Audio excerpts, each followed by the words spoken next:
रिश्तों में तो प्यार चाहिए, संबंधों में अपनापन चाहिए।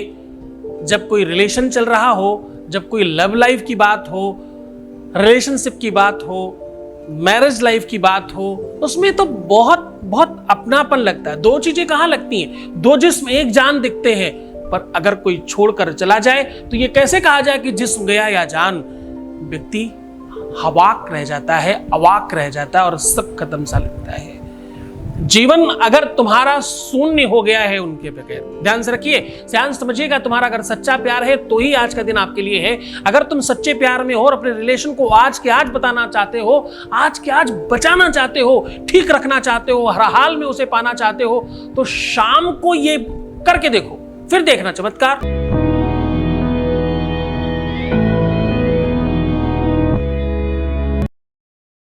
विश्व में एकमात्र स्थान है जहां पर पूरी ईमानदारी के साथ वेदोक्त और रिलायबल उपाय एक विश्वसनीय फेस के साथ दिखाए जाते हैं।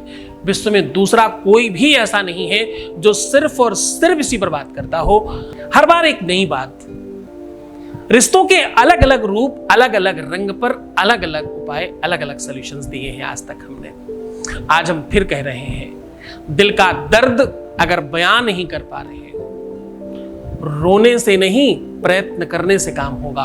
तुम्हारा रिश्ता यदि तुम्हें रुला रहा है, तुम्हारा रिश्ता तुम्हें डिप्रेस्ड कर रहा है, तुम्हारा प्यार तुम्हें परेशान कर रहा है, तुम्हारा प्यार तुम्हें जीने नहीं दे रहा है, तुम्हारा प्यार तुम्हें सोने नहीं दे रहा है, तुम्हारा प्यार तुम्हें कुछ नहीं करने दे रहा, अब तुम तुम्हारे प्यार के वशीभूत होकर के अपना सर्वनाश कर रहे हो, तो रुक जाओ। आज शाम को ये कर लेना, उसके बाद खुशहाल जिंदगी होगी, उसके बाद वो गुलाम होगा, तुम्हारी मर्जी चलेगी, उसके बाद जो तुम चाहोगे वो होगा, जैसे तुम चाहते हो वैसी क्रियाएं बनेंगी। एक बात ध्यान रखना, ये सब मनोयोग है, ये सारा का सारा संयोग है, ये सारा का सारा समयोग है, ये सारा का सारा वियोग से संयोग तक की यात्रा है। वियोग कहते हैं मन मस्तिष्क में विकारों की अनुभूति को, ध्यान से समझिएगा। वियोग कहते हैं मन मस्तिष्क के विकारों की अभिव्यक्ति को, और संयोग कहते हैं आंतरिक हृदय में किसी की उपस्थिति को। जब कोई आपके अंदर रहता है तो वो 100% आपके साथ और आपके अंदर बाहर दोनों रहता है, और ये क्रम टूट जाए अगर, तो बहुत बुरा होता है। ध्यान से समझिए कि ये संयोग और वियोग के बीच में एक इंसान फंस जाता है। इस संयोग और वियोग के बीच में जो फंस गया, उसका जीवन नरकतुल्य हो जाता है, शब्दों में बयान किया नहीं जा सकता। असित गिर समम स्यात् कज्जलम सिंधु पात्रे सुरुतर्वर शाखा लेखनी पत्र मुर्वी लिखत यद गृहीत्वा शारदा सर्वकालम तदपित गुणानाम मीश पारम नयाति। साहब, बयान करना मुश्किल है, शब्दों में व्यक्त करना मुश्किल है, अपने आप को इस बारे में बता पाना कि कितना कष्ट होता है और क्या पीड़ा महसूस होती है, ये बयान नहीं किया जा सकता। ये वो महसूस कर सकता है जो रो रहा है उधर, ये वो महसूस कर सकता है जो बिलख रहा है और तड़फ रहा है, सर्वस्व नष्ट हो जाए और प्यार मिल जाए। हम बात उन लोगों की कर रहे हैं आज विवशता को, जो विवश हो चुके हैं, जिनके हाथ से सब छूट चुका है, जो ऑलमोस्ट हार मान चुके हैं, आज बात उनकी कर रहे हैं हम। आज हम उनकी बात कर रहे हैं जिनके हाथ से रेत की तरह सब छूट चुका है। आज हम बात उनकी कर रहे हैं जो अब इस बात के लिए भी तैयार नहीं है कि कुछ ठीक हो सकता है। सहजता जब असहज हो जाए, पीड़ा दर्द नासूर बन जाए, जब दर्द चीख बनकर बाहर निकल आए, तो वो शायद वेदना का सर्वोच्च और सर्वोत्कृष्ट स्थान और सबसे बड़ी अभिव्यक्ति है। जीवन में कहते हैं कि मां बनते समय सबसे बड़ा दुख होता है। हाँ, पर मैं आपको बताऊं, मुझे लगता है कि इसमें एक बात और ऐड ऑन करनी चाहिए। उससे भी ज्यादा पीड़ा होती है जब कोई छोड़कर चला जाता है। उससे भी अधिक पीड़ा होती है जब सब कुछ करने के बाद हम अपने प्यार को पा नहीं पा रहे होते। ये बिल्कुल उस प्रकार से है कि पानी है और पीने को नहीं मिल रहा। क्षुधा पिपाशा अभिज्ञान मुक्ति सदा स्वकालम तब भूमि दोषम यत्काल कार्यम तब भूमि दोषम निकाय यत्साम्यक काल दोषम। भूमि के अंदर से निकालकर शैथिल्यता और स्वच्छ और निर्मलता का सूचक है, वहीं भूमि के ऊपर पड़ा हुआ जल निर्मलता नहीं दोषपूर्ण का दूषक है, उसका सूचक है।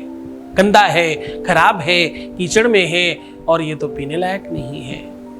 उसी जमीन के अंदर से खींचकर निकाला जाए, वो शुद्ध है, विशुद्ध है, सात्विक है, बेहतरीन है, निर्मल है और जाने क्या क्या, वही जल अगर जमीन के ऊपर पड़ा हो तो सब खराब है। पर मैं तुम्हें दुखी करने के लिए नहीं, उस दुख से उबारने के लिए बात कर रहा हूं। मैं तुम्हें उससे बाहर लाने की बात कर रहा हूं। आज मैं कह रहा हूं कि सोने के पहले, जब तुम शयन करने जाना, सोने के पहले शयन कक्ष की बात कर रहा हूं, क्योंकि प्यार की शुरुआत शयन कक्ष तक जाती है। प्यार की बात, पति की बात, पत्नी की बात, रिलेशन की बात, लव की बात शयन कक्ष तक जाती है। मैं कह रहा हूं आज शयन कक्ष में ये रख देना, इस प्रकार से ये कर देना। ऐसा करने से तुम्हारा सब कुछ ठीक हो सकता है। तुम्हारे प्यार में, तुम्हारे दिल में, तुम्हारे हृदय में, तुम्हारे अंतःकरण में वो प्रकाश, वो उज्ज्वलता, वो रोशनी, वो लाइट जलेगी जिसकी तुम्हें सबसे ज्यादा जरूरत है। अब तुम हताश मत होना, तुम निराश मत होना, तुम थोड़ा सावधान हो जाओ। मैं हूं तुम्हारे साथ। आज के आज सब ठीक होगा। आज रात्रि में सोने के पहले ये कर देखो, फिर देखना चमत्कार। एक नींबू लीजिएगा, बिल्कुल साफ सुथरा, पीला और दागदार नहीं होना चाहिए। और इस नींबू में 7 छेद कर दीजिए आर पार एक सुई के साथ।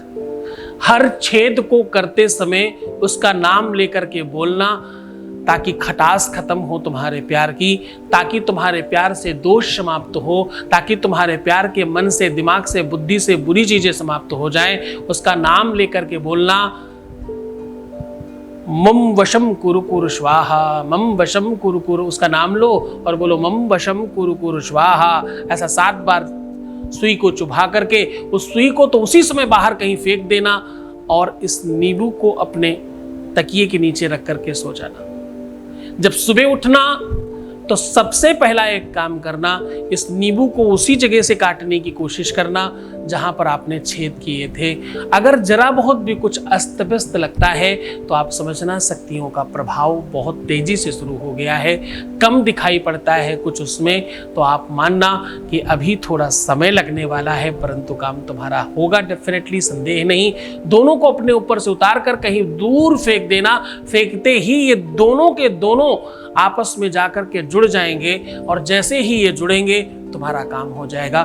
शक्तियों का प्रभाव है, जुड़ेंगे डेफिनेटली, इसमें संदेह नहीं करना। अलग अलग फेंकना, ये एक हो जाएंगे। ये एक ऐसे राक्षस का वरदान है इस उपाय में, जिसको फाड़ कर फेंका जाता था और वो जुड़ जाया करता था। ये कहानी हम फिर कभी बताएंगे आपको। ये उपाय तुम करो, तुम्हारे जीवन में चीजें ठीक होंगी। जैसे ही ये नींबू जुड़ेगा आपका काम तत्काल हो जाएगा। तो बहुत मन से, बहुत श्रद्धा से, बहुत विश्वास के साथ करना, फिर देखना तुम्हारे जीवन में परिवर्तन आएगा और तुम ठीक हो जाओगे। तुम्हारी सब चीजें बेहतर होंगी। तुम मुस्कुराओ ना भाई, हंस के दिखाओ, अच्छे रहने की कोशिश करो, सुंदर बनो और हर आधे घंटे में प्रणाम करके पानी कर पीना, यानी जल देवता को मुंह में रख करके अपने आप को जूठा करते जाओ बार बार। फिर देखना अंदर जाकर के कितनी सारी चीजें ठीक होंगी। जितना हो सके अपने आप को विशुद्ध रखने की कोशिश करना। कार्मिक अकाउंट विशुद्ध करो और ठीक करो। तुम्हारा जीवन में कोई बाल बांका नहीं कर सकता। मैं हूं तुम्हारे साथ। अपना ख्याल रखिएगा। ओम नमः शिवाय।